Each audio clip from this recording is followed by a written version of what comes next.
aquela van escolar onde um motorista foi flagrado dirigindo alcoolizado. Gui, pelo que a polícia viu no local, vamos lá.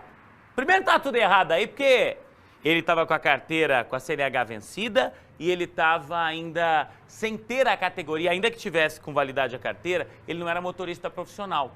Se você tem uma carta B, que é a que eu tenho, por exemplo, eu não posso dirigir profissionalmente, não posso guiar um busão. Dependendo do veículo, você tem que ter a categoria C ou até a D. E no caso de transporte de escolares, até um curso específico para fazer esse serviço. Mas, atenção, o teste do bafômetro, Guilherme, estava me contando que deu 0,09%. É muito pouco, tá? Que tinha de álcool no sangue. Só que aí, o que é que a polícia ressaltou lá? Obviamente que estava errado, tem que dar 0 no teste, senão a pessoa acaba sendo presa, ela perde o direito de dirigir, é o que vai acontecer agora. Só que ele pode ter bebido na noite anterior, Guilherme, explica isso. Quer dizer, no outro dia pela manhã, o bafômetro ainda vai pegar. Exatamente, Juliano. Dependendo da quantidade de bebida que o motorista ingeriu no dia anterior e do tipo de bebida, inclusive, destilado está no topo. Dependendo, então, da quantidade, do tipo, a pessoa pode beber no dia anterior, ter uma noite de sono e acordar de manhã e ir dirigir e ainda tá com o álcool no organismo, o álcool no sangue. Isso não foi confirmado pelo motorista aos policiais rodoviários federais, mas o PRF que a gente conversou disse justamente isso pra gente, que ao que tudo indica, esse motorista então bebeu na noite anterior, dormiu, se preparou para ir trabalhar e aí no momento em que é abordado pela equipe da PRF e passa pelo teste do bafômetro, o exame então acusa ainda a presença do álcool no organismo aí desse motorista de van escolar. Ô Guilherme, importante dizer então, ele não dava sinais de embriaguez, ou seja, ó, ele não estava lá trançando as pernas não, tá? Ele estava lá em condição, estava em pé, estava bonitinho. Mas como ele tinha bebido no dia anterior, o teste do bafômetro constatou a presença do álcool no sangue. Pode voltar aqui, Diegão, por favor. 12h13. É importante esse alerta, tá? É importante você entender que não adianta você achar que você vai beber de noite e vai dirigir só no outro dia, que não vai ter problema, não. O que aconteceu com ele, Guilherme? Ele foi multado, Juliano, em mais de R$3.000. E a gente deixa até o esclarecimento. Ué, mas ele não foi preso? Dirigir embriagado dá prisão. Dá, dependendo do índice que o teste do bafômetro apontar. Como você bem ressaltou, no caso desse motorista, deu 0,09 miligramas por litro de sangue aí. Para o motorista ser preso, tem que dar 0,32 ou mais do que esse índice. Se tivesse dado esse índice, aí sim ele seria preso em flagrante, autuado por embriaguez ao volante. Mas apesar do índice ser considerado baixo, ele foi sim multado por conta da embriaguez, vai pagar uma multa aí de mais de R$3.000 e ele teve também o direito de dirigir cassado. A gente até lembrou no início da conversa que além do exame do bafômetro apontar aí a presença de álcool no organismo, o motorista também estava com a carteira vencida, fazia 30 dias já e não tinha aí a especificação para fazer o transporte de passageiros, nesse caso de crianças, de meninos e meninas pequenos aí que estavam indo para a escola. Então, por conta disso também houve um agravante até na aplicação da multa e na cassação do direito de dirigir. Ué, ele estava com a CNH vencida, ele já não podia dirigir, mas agora foi cassado. Então ele vai ter que ficar 1 ano aí de molho, sem poder relar no volante, e só depois desse período de 1 ano, ele vai poder então procurar o Detran para fazer a chamada reciclagem e aí sim recuperar a carteira de habilitação.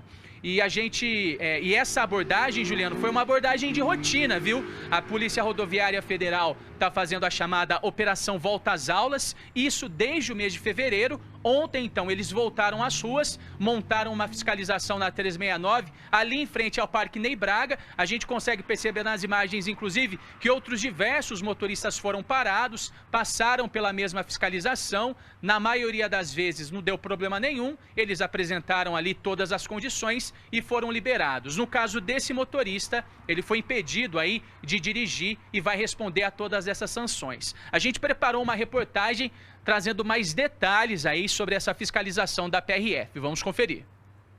A abordagem foi realizada na BR-369 durante a Operação Volta às Aulas da Polícia Rodoviária Federal.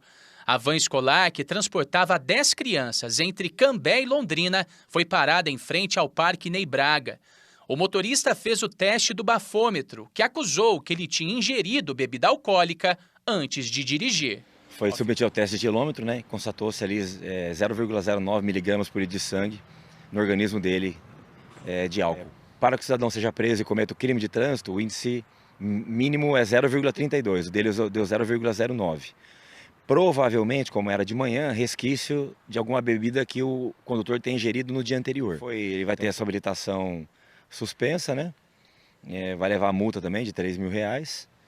E a carteira e a habilitação dele será suspensa e durante um bom tempo ele não vai poder fazer o curso de transporte remunerado, por exemplo, de passageiros, se ele quiser trabalhar nessa atividade. A Polícia Rodoviária Federal também conseguiu identificar que o motorista estava com a carteira de habilitação vencida fazia 30 dias e que ele não possuía no documento a categoria necessária para fazer o transporte de passageiros.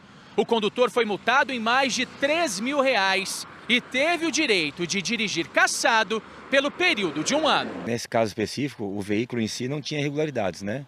O veículo tinha condições de executar o transporte.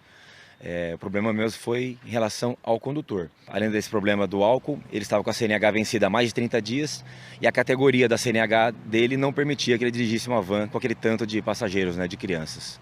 A PRF também orienta os pais a ficarem atentos com o serviço prestado pelas empresas de transporte escolar. É preciso verificar não só o histórico dos profissionais, mas também as condições dos veículos e se eles têm autorização para rodar. Porque o transporte de passageiros, por si só, ele já é uma atividade bastante delicada, né?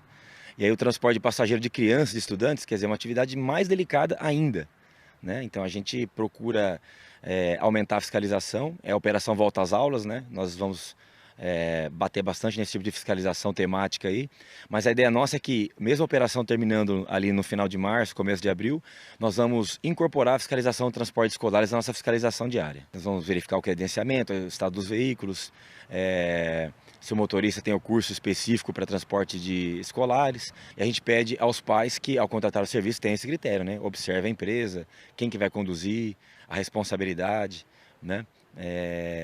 Como é que é a forma de dirigir o procedimento, cuida da criança, não cuida, coloca o cinto de segurança quando a criança entra dentro do veículo.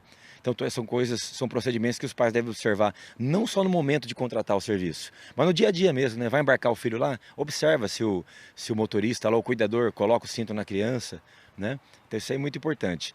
O cuidado do dia a dia também, o procedimento diário da empresa com as crianças também é muito importante.